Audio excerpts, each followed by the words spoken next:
कि जितनी चर्चा वहां पर पहुंचने वाले श्रद्धालुओं की होती है, उससे ज्यादा चर्चा इस बात को लेकर के हो जाती है कि किस नेता ने क्या बयान दिया है, किसने क्या टिप्पणी कर दी है। ऐसा क्यों होता जा रहा है? देखिए, मुझे कई वक्त राजनीति पर इस बात का आश्चर्य होता है। राजनीति के लिए सैकड़ों विषय होते हैं, आखिर वो क्यों सनातन परंपरा की आस्था पर टिप्पणी करते हैं? भाई, आप इस विषय को छोड़ करके तमाम विषयों पर बातचीत करिए। राजनीतिक दल एक दूसरे पर खूब हमला करें, किसी को जिताएं, किसी को हराएं। आखिर सनातन परंपरा का अगर कोई कार्यक्रम होने जा रहा है, उस पर आपको टिप्पणी क्यों करना? मोटे तौर पर अगर आप कुंभ को देखेंगे, विषय से हटकर मैं आपसे कहना चाहता हूं, ये कहीं ना कहीं विज्ञान का अनुसंधान है, ये समाज शास्त्र का अनुसंधान है, ये मनोविज्ञान के आधार पर है, आर्थिक परंपराओं के आधार पर है। आप कल्पना कर सकते हैं, एक व्यक्ति जब महाकुंभ जा रहा होता है, उसका मन एकाग्र होता है। जब मन एकाग्र अगर होगा तो उसकी आत्मशक्ति बढ़ती है, आत्मशक्ति बढ़ेगी तो आत्मविश्वास बढ़ेगा, उसको काम में सफलता मिलेगी। ढाई उसे इस तरीके से उलझल टिप्पणियां निकलती हैं तमाम चीजों को, और दूसरे हैं उन चीजों पर बोलो, क्यों सनातन पर बोलना? मैं लगातार देख रहा हूं, कोई राजनीतिक दल सनातन पर बोले बिना चैन ही उसको नहीं रहती। भाई, ये काम संतों पर छोड़ दीजिए, आस्था पर छोड़ दीजिए, आप उससे दूर रहिए। बिल्कुल। तो ये राजनीतिक पार्टियों के बयानबाजी तो काफी लंबे वक्त से चल रहे हैं, जब से कुंभ का आरंभ भी नहीं हुआ था, लेकिन पता नहीं कब तक जारी भी रहेगा, इसका भी कोई जानकारी है नहीं। वैसे शैलेशानंद जी, मेरा सवाल आपसे रहेगा, क्योंकि अभी 144 साल का ये जो योग था, इसको भी फेक प्रोपोगेंडा बताया गया है, तो क्या वाकई में ये कोई योग बना या फिर फेक प्रोपोगेंडा है या मार्केटिंग का तरीका है? क्योंकि लोगों के मन में भी ये सवाल उठ रहा है कि आखिरकार ये कैसा योग था और क्या इसको मार्केटिंग के लिए इस्तेमाल किया गया था? क्या है इसके पीछे की असलियत? देखिए, ज्योतिषी आधार के ऊपर रमेश शर्मा जी ने बेहद खूबसूरती से समझा कि जिस प्रकार की गुरु की स्थिति है वृषभ की और मकर के अंदर सूर्य की स्थिति है, वो स्पष्ट है 144 वर्षों के बाद में आई है। ये ज्योतिषीय विज्ञान के आधार के ऊपर पूरी तौर पे साबित है। तो ऐसी स्थिति के अंदर 144 वर्षों के पश्चात हम सब आप बैठ करके कुंभ की इन परिचर्चाओं के अंदर बैठे हैं, तो एक बड़ा सुखद संयोग है, इसके अंदर कोई संदेह नहीं है। रही बात स्नान के ऊपर बातें करना, तो आप स्नान के ऊपर बातें तब करिए तब आपको स्नान के महत्व का पूरी तौर पर अध्यात्म मालूम हो, उसका विज्ञान मालूम। शरीर, मन, बुद्धि, आत्मा की शुद्धिकरण का स्नान है, ये सिर्फ पापों को धोने का नहीं है। ये एक जिसे कह सकते हैं कि एकमात्र बिंदु निकाल दिया गया कि कुंभ नहाना है ना पाप धोना। अरे पाप कौन से पाप? संचित पाप विनाशक लिंगम। यदि हम लिंग के आसपास भी घर्षण करते हैं तो आपकी सेक्रेटरी भी कहती है कि रिपीटेटिव डिसऑर्डर से आपको मुक्त होना है, तो आप इस प्रकार के कर्म करिए जिसके अंदर आपके इंटरनल ग्रीफ है वो पोर आउट हो जाए, या आंतरिक क्षोभ जो है वो निकल करके सामने आ जाए। पितृ शांति के लिए कुंभ है, देवों की खुशी के लिए कुंभ है, ग्रहों की शांति के लिए कुंभ है, आपके नए जीवन के लिए कुंभ है, आपके नए उत्थान के लिए कुंभ है।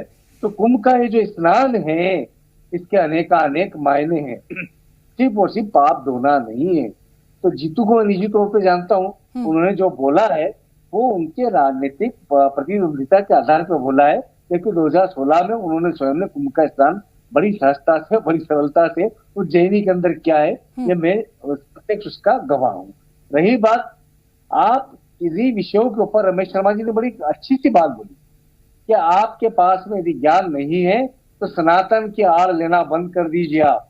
आप सनातन का पक्ष हो, विपक्ष हो या कोई भी व्यक्तित्व हो राजनीतिक परिदृश्य का, वो सनातन के ऊपर बात करना तब तक न शुरू करें जब तक किसी संत के सानिध्य के साथ में उनकी शुरुआत न हो।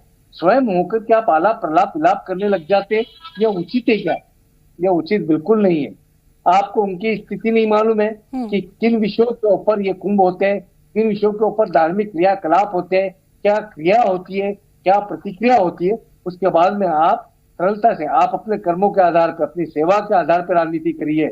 आप कभी भी धर्म के आधार के ऊपर तो राजनीति करने के तो बहुत सारे मुद्दे हैं। अब आस्था का केंद्र जो कुंभ है उस पर पता नहीं क्यों इस तरह से राजनीति हो रही है। लेकिन सवाल मेरा संतोष गौतम जी, अच्छे से कुंभ को संपन्न करवाया था, तो ये कोई पहली बार नहीं हो रहा योगी के समय में। रमेश शर्मा जी को यह भी टिप्पणी करना चाहिए थी कि जो वहां पर सैकड़ों मौतें हुई हैं और जो पूरी तरह से दबाया गया, जिसको चाहे दिल्ली के जो रेलवे स्टेशन है वहां पर मौतें, उसको पूरी तरह से दबाने की कोशिश की गई, लोगों को बिलखते हुए हमने वीडियो देखे हैं, तो प्रजा वहां पर दुखी है। और रामचरितमानस कहती है कि जासु राज प्रिय प्रजा दुखारी, सो नृप अवश्य नरक अधिकारी, इसके राज में जो प्रजा है वो दुखी है, ऐसा राजा अवश्य नरक का अधिकारी होता है। इन सब बातों पर अगर प्रजा दुखी नहीं है तो बताइए कि वो सैकड़ों मौतें जिनकी हुई उनके परिवारों को कोई फर्क नहीं पड़ा है।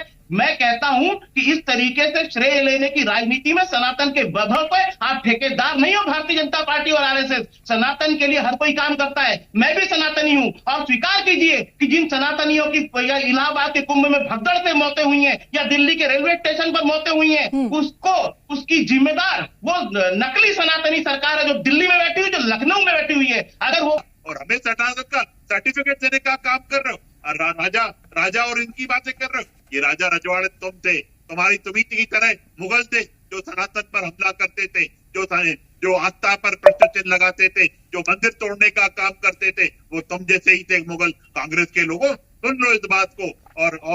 और अगर तुम और सनातन को खत्म करने की बात डेंगू मलेरिया करते हो, आप सनातन को आप प्रश्न चिन्ह लगाने का काम करते हो। जनता भली भांति समझती है कि तुम लोग झूठ बोलते हो, छल करते हो। आज जिस तरह से रमेश शर्मा जी होता है तो वो तथ्य पर आता है, तथ्य कमजोर होता है तो तर्क पर आता है, और जब तर्क भी कमजोर होता है तो वो व्यक्ति पर हमला करता है। ये हमको मिलता है शास्त्रार्थ में शंकराचार्य जी और मंडन मिश्र के संवाद में। तो जिसके पास न तथ्य होता है न तर्क होता है वो व्यक्ति पर हमला करता है। तो ये हमला मैं यहाँ पर देख रहा हूँ। दूसरी एक और बात, हमारे यहाँ एक गरुड़ पुराण है, 18 पुराणों में से एक गरुड़ पुराण है। गरुड़ पुराण में इस बात का विवरण आता है कि मृत्यु जो है वो अटल है, वो टल नहीं सकती। किस प्राणी को किस प्रकार उसको प्राण देना है, किस स्थिति में प्राण देना है, उसमें स्थान भी नियत होता है, उसमें परिस्थिति नियत होती है। तो कुल मिलाकर के तो जिन लोगों को जहां पर जिस तरीके से प्राण देना थे वो उस तरीके से प्राण दे रहे हैं। और मृत्यु का ये वर्णन श्रीमद् भागवत में धुंधकारी की मौत में भी आता है। तो प्रत्येक व्यक्ति की मृत्यु अटल है, किस परिस्थिति में होगी, किस स्थान से होगी, किस स्थान पर होगी, किस प्रकार होगी, ये सारा निर्धारित होता है। ये प्रकृति का निर्धारित है। अगर प्रयागराज में कुछ लोगों के प्राण गए हैं या कहीं पर रोजाना एक्सीडेंटों में इतने लोग मरते हैं, उनकी मृत्यु तो उसी ऐसे प्रकार तो बहुत सा ऐसे तो काल मृत्यु भी होती है कि आपका वक्त भी नहीं है तब भी आपकी मृत्यु हो जा रही है। फिर तो इस पर तो चर्चा करेंगे तो फिर ये अलग लेवल पर जाएगी। ठीक है, संतोष गौतम जी जल्दी से रिएक्शन दीजिएगा, फिर मेरा सवाल रहेगा शैलेश आनंद जी से। मौतों को नकार दिया, ये कह रहे हैं कि उन मौतों से हमको कोई फर्क नहीं पड़ता। ये भारतीय जनता पार्टी और आरएसएस की विचारधारा के लोगों के असली विचार है। ठीक है शैलेश आनंद जी, आपने सबको सुन लिया होगा। ठीक है, ये मृत्यु की बात हो गई, जिसका जहां पर निर्धारित होगा, जितना वक्त होगा उसकी वहां पर हो जाएगी।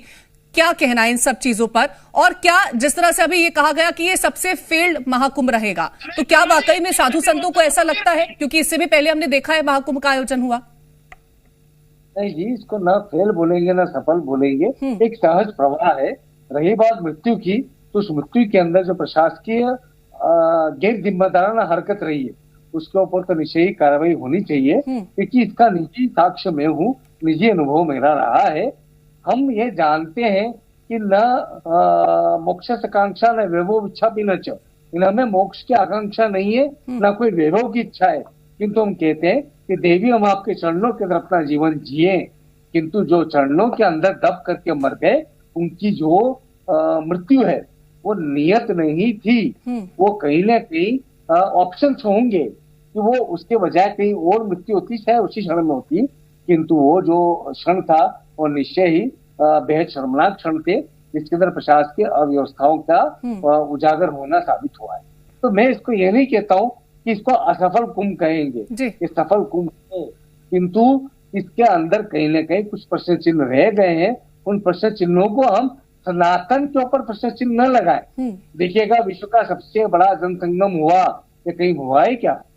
मॉब हिस्टीरिया के मामले पूरे विश्व के अंदर होते आए हैं। जब कुंभ का शुभारंभ हुआ इस वाले 144 वर्षों के बाद, तो मैंने आपके चैनल पे अनेक चैनलों पे बोला कि मॉब हिस्टीरिया का उदाहरण कुंभ के अंदर बेहद न्यूनतम रहता है, और इस बार भी न्यूनतम रहा, किंतु जो हुआ थोड़ा सा उसका असर भी हमें देखने को मिला।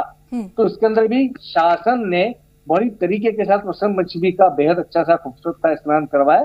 इसको लेकर के हम मेरे पास समय की थोड़ी सी कमी, मैं माफी चाहूंगी रमेश शर्मा जी, मैं आपका पक्ष नहीं ले पाऊंगी, माफी चाहूंगी आप सभी से। फिलहाल बहुत शुक्रिया आप सभी का मेरे साथ जुड़ने के लिए चर्चा में, और फिलहाल के लिए इस खास पेशकश में इतना ही। आप देखते रहें जी मध्य प्रदेश।